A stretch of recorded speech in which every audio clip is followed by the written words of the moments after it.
देश में अंग्रेजों के जमाने से चल रहे 3 आपराधिक कानून आज से लागू हो गए। दिसंबर 2023 में संसद द्वारा पारित 3 कानून अगले महीने से पूरे देश में प्रभावी हो गए। तीनों नए कानून भारतीय न्याय संहिता, भारतीय नागरिक सुरक्षा संहिता और भारतीय साक्ष्य अधिनियम कहे जाएंगे, जो क्रमशः भारतीय दंड संहिता 1860, आपराधिक प्रक्रिया संहिता 1898 और भारतीय साक्ष्य अधिनियम 1872 का स्थान पर इस्तेमाल किए जाएंगे। कानूनों में प्रभावी होने के साथ ही इनमें शामिल धाराओं का क्रम भी बदल गया। आइए जानते हैं आईपीसी की कुछ अहम धाराओं के बदलाव के बारे में। नए कानून में इन्हें किस क्रम में रखा गया है, वे पहले किस स्थान पर थी। भारतीय दंड संहिता में 511 धाराएं थी, लेकिन भारतीय न्याय संहिता में धाराएं 358 रह गई हैं।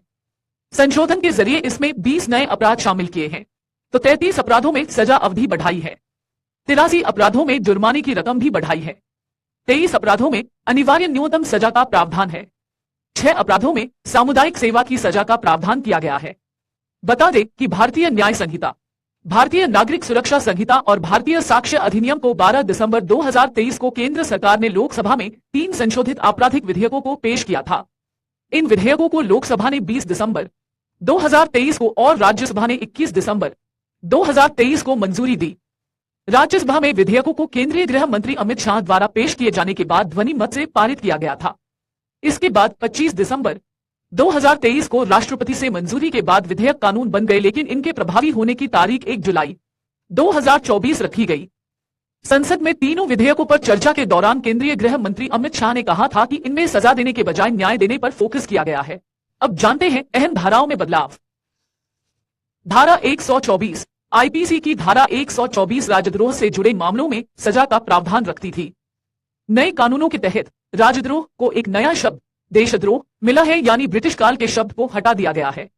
भारतीय न्याय संहिता में अध्याय 7 में राज्य के विरुद्ध अपराधों की श्रेणी में देशद्रोह को रखा गया है।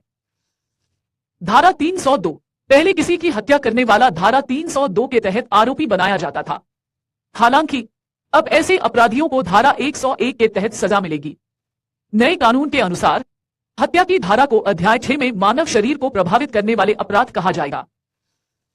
धारा 307 नए कानून के अस्तित्व में आने से पहले हत्या करने के प्रयास में दोषी को आईपीसी की धारा 307 के तहत सजा मिलती थी। अब ऐसे दोषियों को भारतीय न्याय संहिता की धारा 109 के तहत सजा सुनाई जाएगी। इस धारा को भी अध्याय 6 में रखा गया है। धारा 376 दुष्कर्म से जुड़े अपराध में सजा को पहले आईपीसी की धारा 376 में परिभाषित किया गया था। भारतीय न्याय संहिता में इसे अध्याय 5 में महिलाओं और बच्चों के विरुद्ध अपराध की श्रेणी में जगह दी गई है। नए कानून में दुष्कर्म से जुड़े अपराध में सजा को धारा 63 में परिभाषित किया गया है। वहीं सामूहिक दुष्कर्म को आईपीसी की धारा 376D को नए कानून में धारा 70 में शामिल किया गया है। धारा 399 पहले मानहानि के मामले में आईपीसी की धारा 399 इस्तेमाल की जाती थी। नए कानून में अध्याय 19 के तहत आपराधिक धमकी, अपमान, मानहानि आदि में इसे जगह दी गई है। मानहानि को भारतीय न्याय संहिता की धारा 356 में रखा गया है। धारा 420 भारतीय न्याय संहिता में धोखाधड़ी या ठगी का अपराध 420 में नहीं, अब धारा 316 के तहत आएगा। इस धारा को भारतीय न्याय संहिता में अध्याय 17 में संपत्ति की चोरी के विरुद्ध अपराधों की श्रेणी में रखा गया है। सीआरपीसी और साक्ष्य अधिनियम में क्या बदलाव। दंड प्रक्रिया संहिता यानी सीआरपीसी की जगह अब भारतीय नागरिक सुरक्षा संहिता ने ले ली है।